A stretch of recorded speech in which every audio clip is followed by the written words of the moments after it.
serrez vos ceintures. 2021, oh, chacun portera sa propre charge.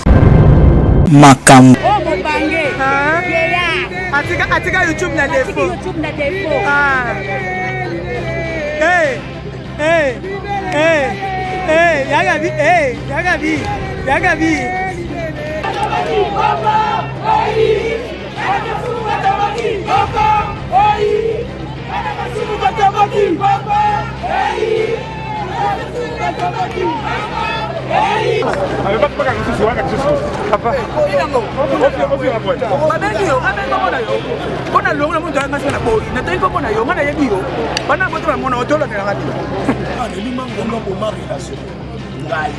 La barre de 20.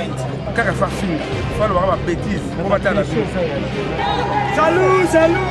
Hey, hey, jaloux, jaloux. Hey, hey, jaloux, jaloux. Hey.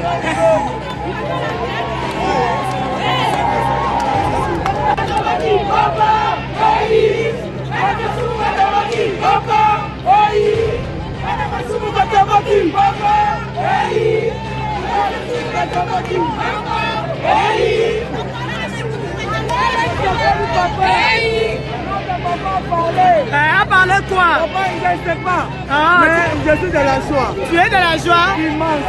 Ah, ok. J'ai mis mon côté. Ah, ok.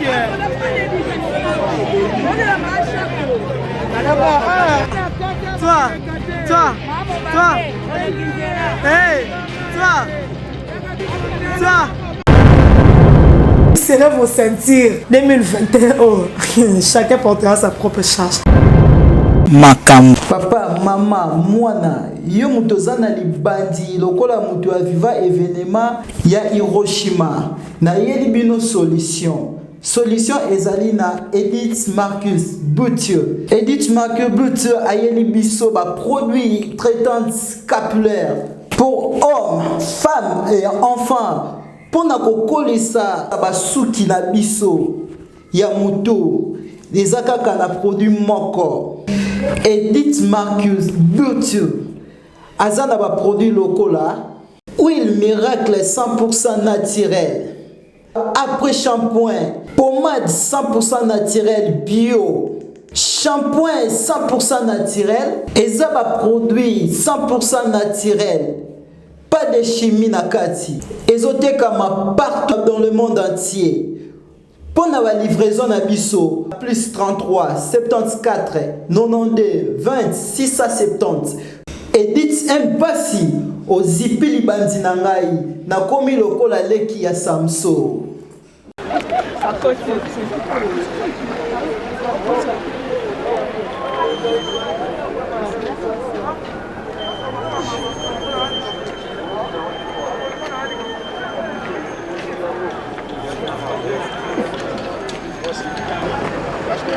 Ah, la que rapso que fuck.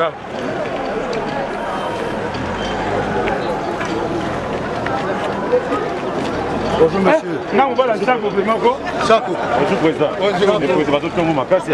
Bah? Va tout tomber au fond. Bah ça sonne. Ma vie ça tombe le matin on va ça. Papa, va mentir.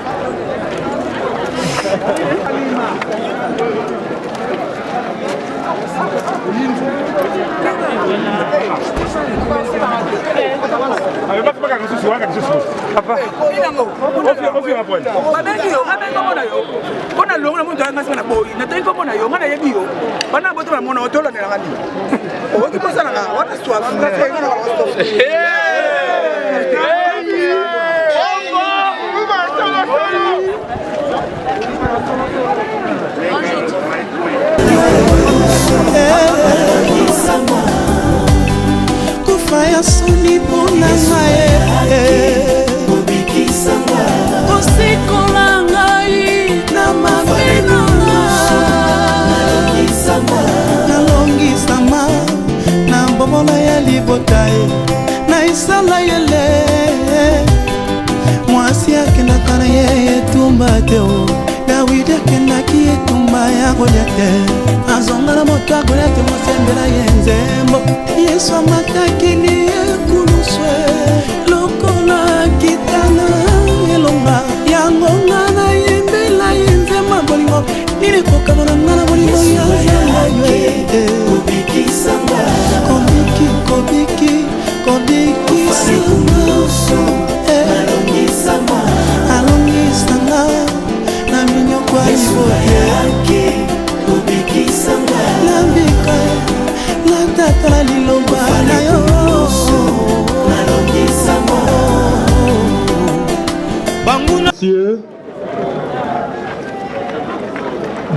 quelques minutes, nous allons procéder à la levée du corps de notre bien-aimée Maman Chako pour l'exposer ici. Alors nous vous prions, si vous...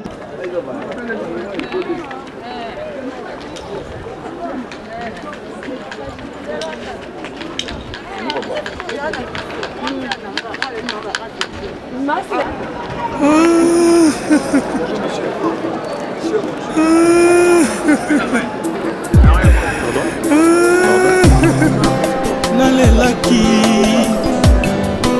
butu nyonso matama na ngai etondaki mpinzoli baoyo balingaki nga moto te akonsolaki nga bango nyonso bapesi ngai même partout, même dans des églises. Implicité. Il y a un monde qui a cinéma. Mais dans le cinéma, moi aussi, dans le théâtre. Dans le théâtre, il y a un théâtre. Il y a un esthéticien. On a une publicité. Donc je ne sais pas. VS na droite, Maman Chako na gauche, Maman Jackie na gauche.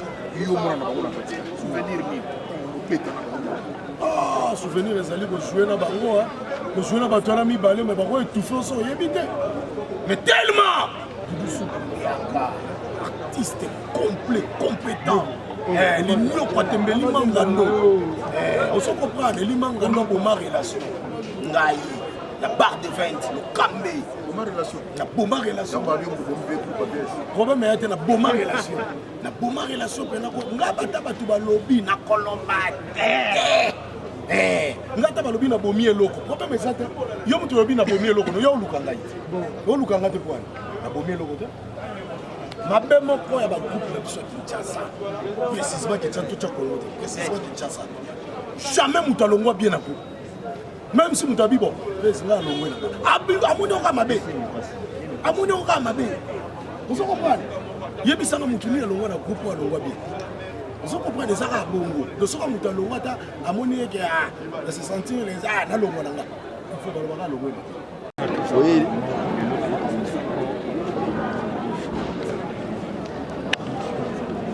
Bon, je crois que Maman Chako, dans la Koufaki, souvent des Oyawa, je ne me sentais pas vraiment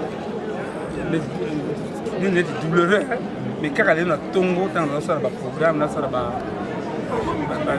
le des artistes, j'ai senti que Maman Chako est parti.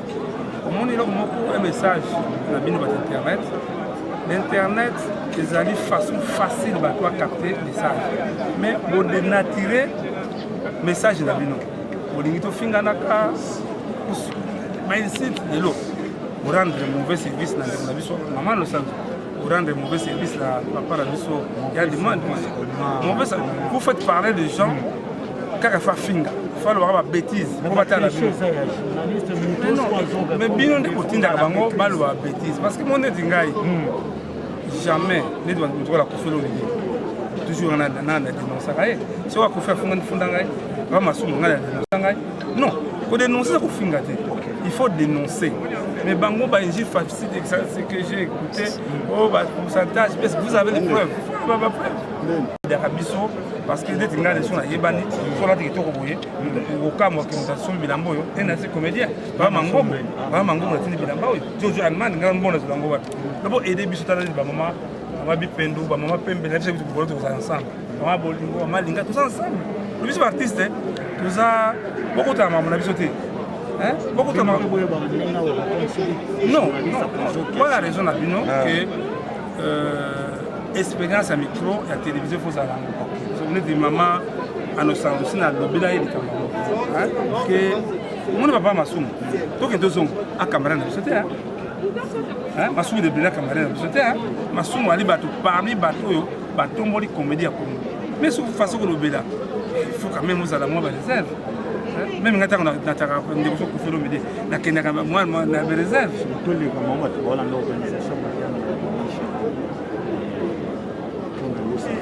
Non, merci. Je remercie le gouvernement central, je remercie le président de la République, parce que c'est celui qui a donné l'ordre, le Premier ministre. Papa Saman, on est directeur à cabinet, Mamie Secrétaire des Arts, couvrir la ville à Mbakibiso, Papa Masuno, Elombe, na Bodo, qui est mis dans quoi couvrir cette ligne. Ah, mais c'est ma conseil, nous sommes ensemble, c'est bien beau. Pour moi, souvent, il faut éviter. Il faut ce qu'on a dans l'association. Quand vous êtes belé, rôle est à en danger. C'est ça où les bas blessent. À en danger, big festival dans nos amis pour défendre les cas malheureux. Hein? Mais en PTC, Excellence, mesdames et messieurs, il faut comprendre que à en danger, n'a pas côté pas ces années. N'a côté 5 côtés. Neti famille macha ko bango de babenga kingai. Na compagnie bango. Aza la valeur. Mais ba comédien non. Bien beaucoup ça c'est pas comédien. Non. Évitez ça. Maman Chapeau. Ceux qui nous aboyent même Nzambe. D'observer la discipline. Président de la République, secrétaire en fait.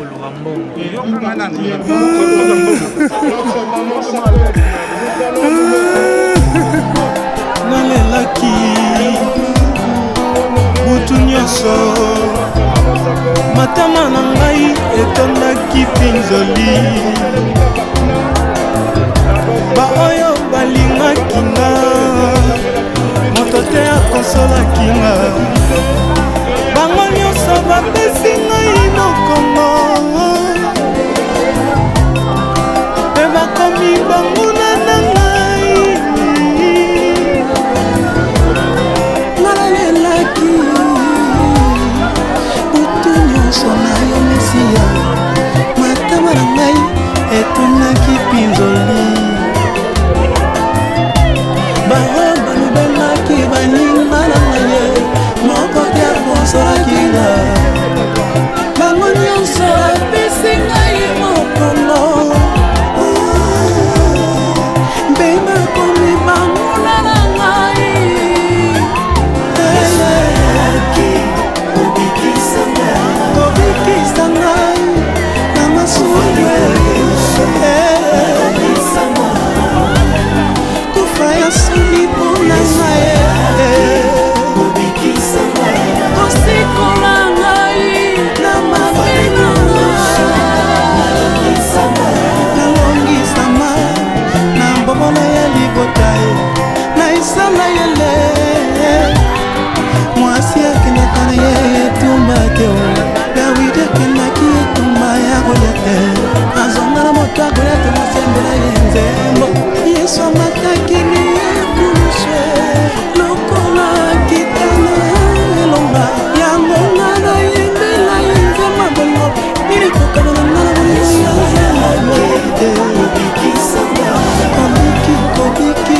kobikisama alongisanga na minoko nabika natata liloba na yo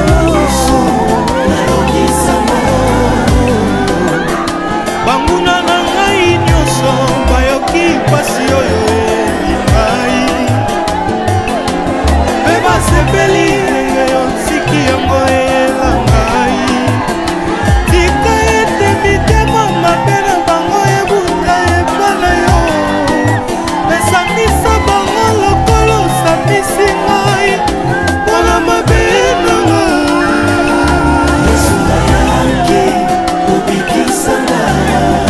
mpona ngai moto mabe yesu andima kokufelanga nalongisama nabikisama nazwa komo ya seko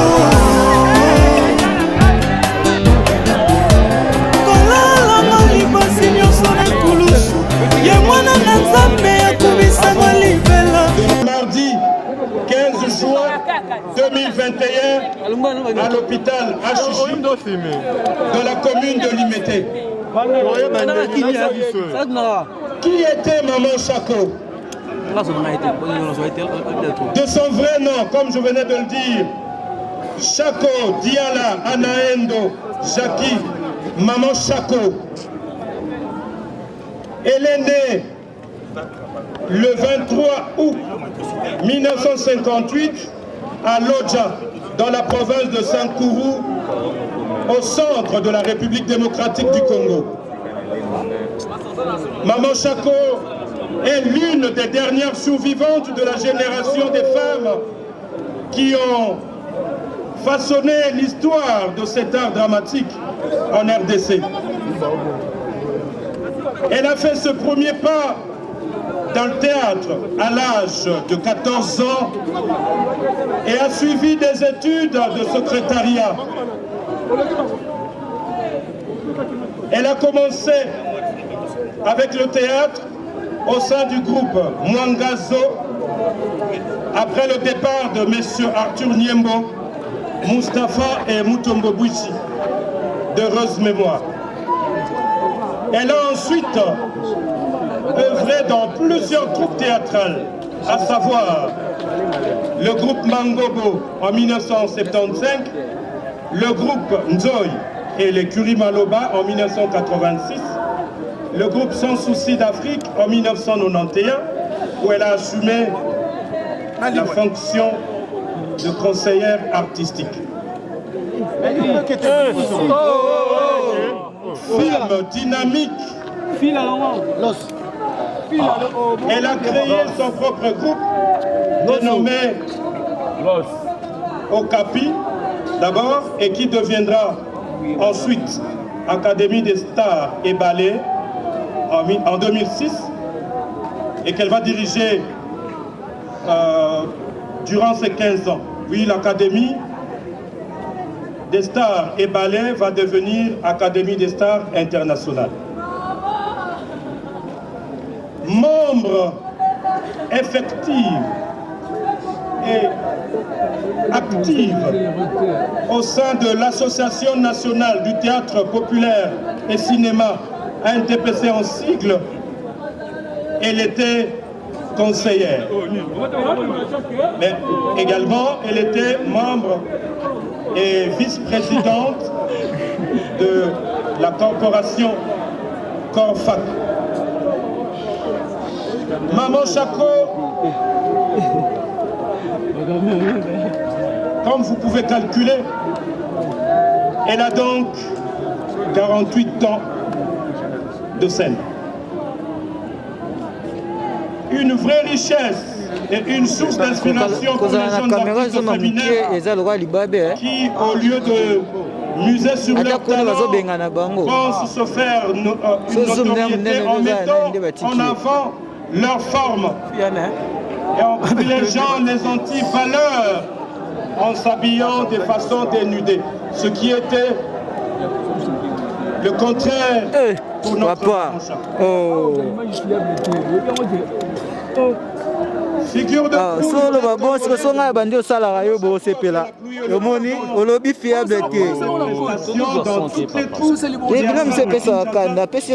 qui nous amène à considérer sa mort comme étant une grande perte pour le monde culturel congolais. Nous nous inspirerons toujours de ces valeurs qui furent les siennes et dont nous avons été témoins, notamment la justice, l'amour,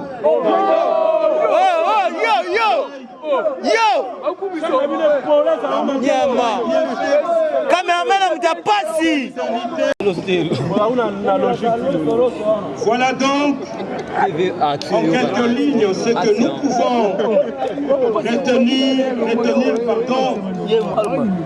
de ce qu'elle a été, celle que nous pleurons ce jour et qui était pour chacun, pour d'autres,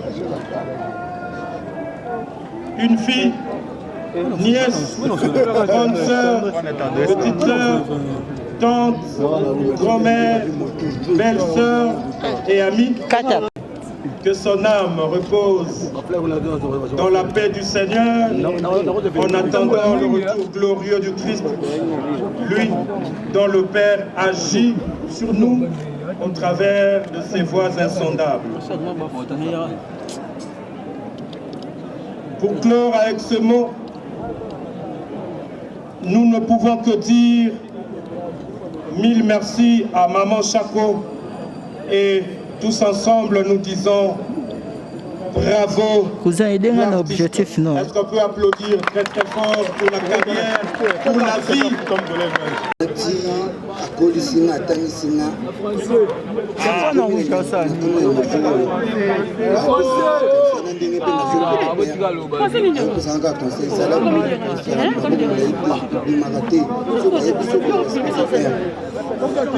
ayebisinga susu zalaka poli na makambo nyonso apresente nga mpe na bato partout nazalaki mpe aolakisanga mpe pa bato baartiste ebele bayebi ngai alakisanga mpe ti RTNC antenne A tournage bapublicité naotamoleka mpe na publicité ya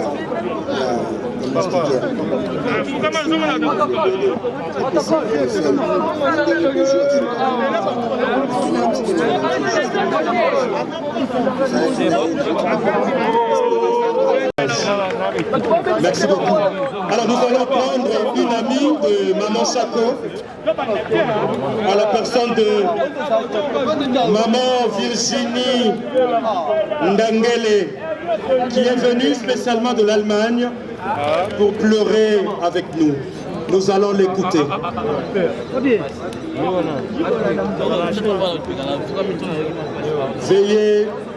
Veuillez aider Madame Virginie à passer.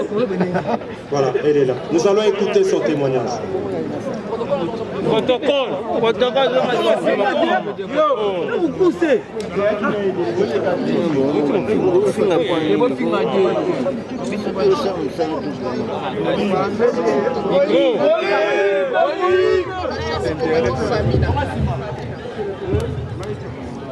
Mama Chaco epai na ngai azalaki susu camarade te. Mama Chaco akomaki famille na ngai. 16 ans yango ntango na père de ma mère.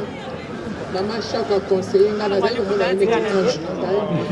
Mama Chaco aconseille ngai mingi na mobali na ngai na bana na ngai soki toye awa na Congo bana na ngai bakotika bango kuna akokipe bango bien makambo nyonso.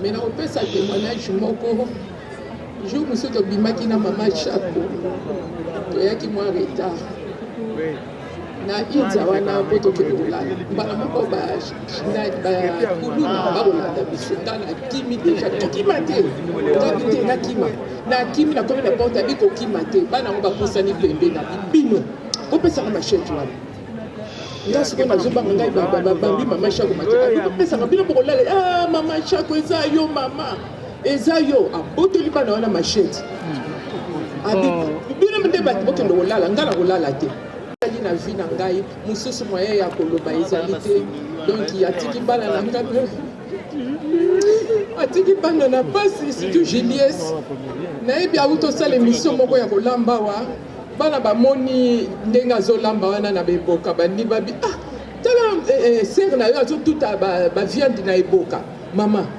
bengai nga bengi na seki nga bijaki bana bamoni yo awa abi Julies isombelanga pareil mwana auti koya auti komemela ye appareil wana ya konika babiloko banini abi moni bana nga ndenge bakoyambanga donc eza pasi mingi na famille na nga donc azalaki ange Mama Chaco na kati ya libota na ngai eza kaka na famille na ye te eza kaka na famille na ye ya théâtre te mpona bato nyonso en tout cas Mama Chaco nayebi te baoba vraiment mpona ngai nakopesa ye bravo bravo bravo je t'aime Mama Chaco. Voilà, merci beaucoup. Merci. On applaudit très très très fort, mesdames, mesdemoiselles et messieurs.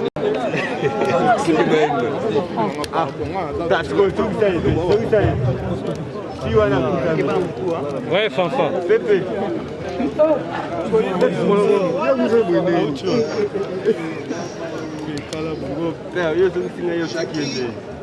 abandaki théâtre dans 5 donc même pas na idée akosala théâtre dans 75 sokela na théâtre tokomaki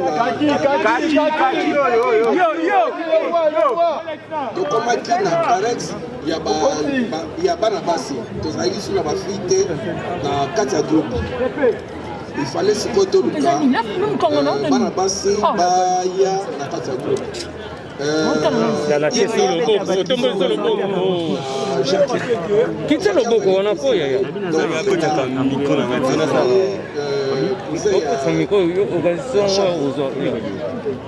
Et puis, ça qui est difficile parce que chaque côté Quel a filmé nous autres on est là.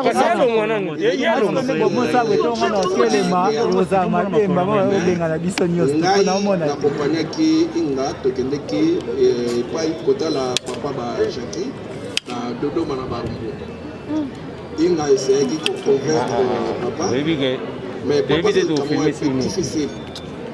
Après ça, il va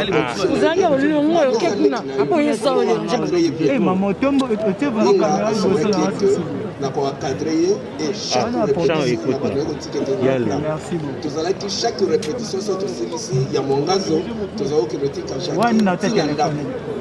et bien c'est le Bosso, spectacle là le Bosso pour Joaquin. L'expression a joué comme maman Mapassa, on a comme Bajimo, il y a Kobota. Mais quand ça a Banabasi, a joué double rôle, personnage Nibale. A maman, il y a Boti Bisso, Mapassa, mais dans on a Koli Mapassa. La Koli fallait na bala. Donc, nous avons balayer, Oyo, Yabota Kingai. Donc, vraiment, chacun a aidé qui sont casse dans le moment pendant que tous les gens tourné dans le campus, dans l'institut supérieur, vraiment, essayer de donner vraiment. Parce que là, on a zappé autant. Autant dans le centre abandonné. Et puis, Jackie, on s'allie. Au jour où ils allaient qui jour anniversaire, le 15 juin. Jackie n'a pas seulement que Jackie. Et puis, le spectacle, on a étudié la carreau chaque jour, le banini m'a passé. Et puis, l'herbe journaux, ça, il m'a comme un spectacle, on a. Et ton ménage avec papa, le journaux, on a papa, c'est parce que papa, n'a pas encore de chaque. Et après, c'est qui banane. Donc, papa, n'a pas de chaque. C'est là qui est honneur à mener dans le combo de chaque. Vraiment, Jackie répond Merci beaucoup. Est-ce qu'on peut applaudir très très fort pour Maman Chapeau à travers ce témoignage? Merci beaucoup. Alors, on va prendre un dernier témoignage. Pour clôturer na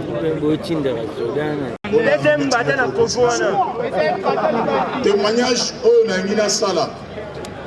Nangina interpellé les artistes comédiens. Nangina parlé de la discipline qu'avait Maman Chapeau. Dans Moussala. Sur Brazzaville. Suite, il y a arrivé tardif dans le spectacle Moko.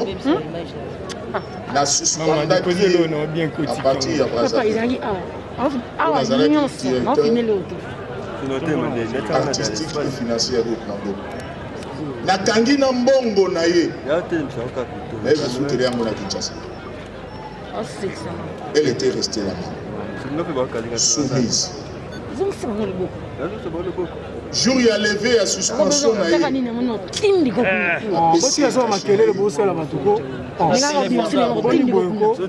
6 mois. Nakanaki Nambongo. Merci papa. Oyo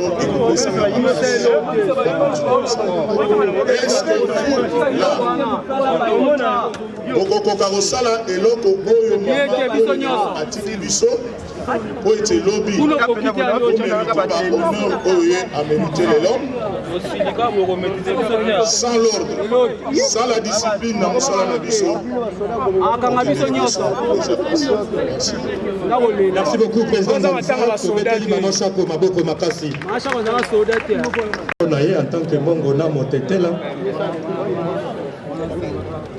Et elle va témoigner.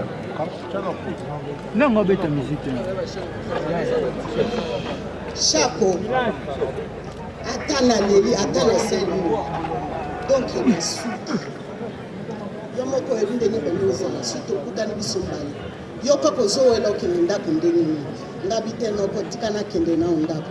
alobi atovanda no moke osela nangaka mwa ngai na Thomson Tolia kolamba na limbondu ngabi okonyokola nga bokona ntango mabele elisi akufaki nake kokanga ye nalobi alekota na se bazosimba shako bona maboko ye moko avandi ana azoyoka nalei moto wana mino nayebisi epuse na lisu na kati moto na chinoise abi yo lia kaka bato mino ntina simba cercueil ya nani ya mabele elisi ntango akomi akangi mabele elisi babi yo nani alobi ezanga motetela nga nde moto nakangi ebembe ya mabele elisi yango nazoba batetela tu bavandi bayebi nde nazali awa nakolobela ote po bino moko mitema boza wana boyebi bino batetela oyo alali aza noko na nga nga na shako omoni shako alaki moto abandi olinga bozoba te surtout makambo ya mosala théâtre abandi olinga makambo ya bozoba te omo ata mosusu ye moko afandi ya motema mokuse asiliki nga biso kosiliki osali nga mpe motema mokuse lokwayo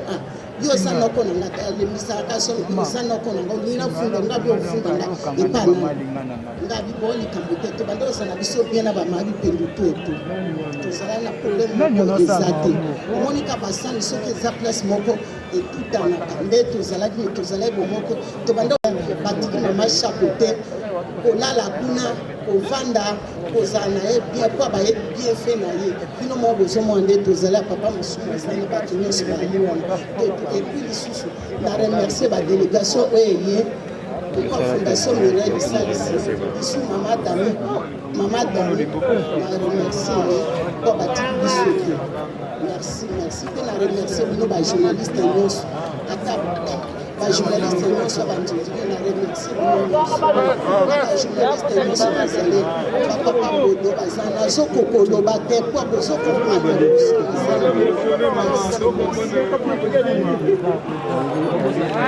Voilà, tobeteli maman Shako Makasi à travers ce témoignage. Il y a maman Alinga. Alors maintenant, nous allons écouter le mot de circonstance venant de la famille Shako qui sera prononcé par... Arrivé à Maman Bipendo, Maman Boli sont là déjà, inconsolables. Donc Maman Bipendo, inconsolable. Donc de bonjour, maman a vraiment abattu. Passe dans mon thème.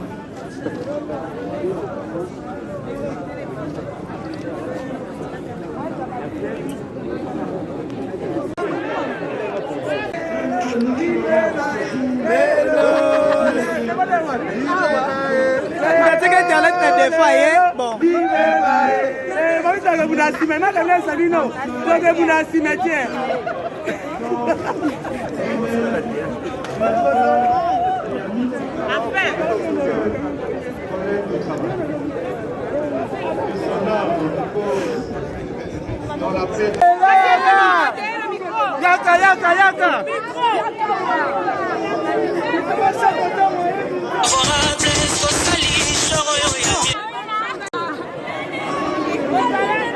Yana boy, mama alobeki nini? Bavoti te? Mama Shako aza mutetela. Batetela baza bato baye na soin na Congo. Te boza wana. Boza kuna. Batetela baye na propreté na Congo. Papa mbazaki mutaforme. Oi. Mama Shako, mama de mama.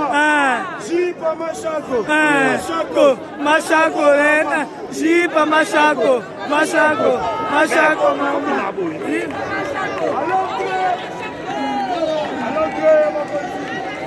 Jipa Mashako.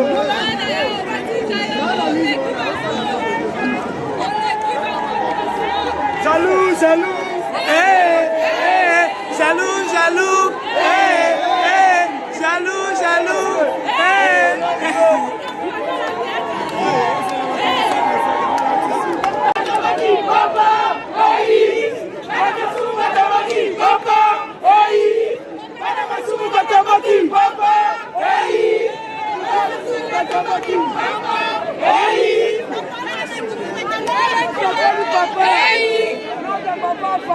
À parler quoi? Papa, je ne sais pas. Ah, mais je suis de la joie. Tu es de la joie? Immense.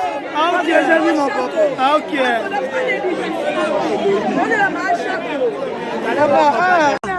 Toi. Hey, toi.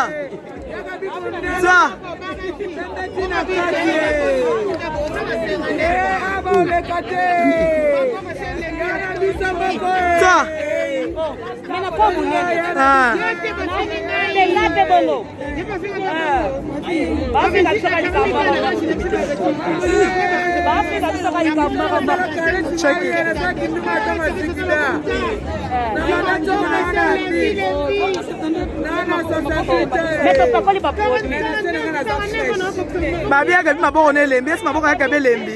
Lembi te? Yanga moko na komi munene. Elemba na. Oh mobange. Yeya. Atika YouTube na defo. YouTube na defo.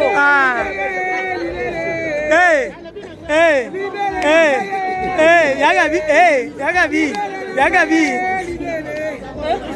Oh.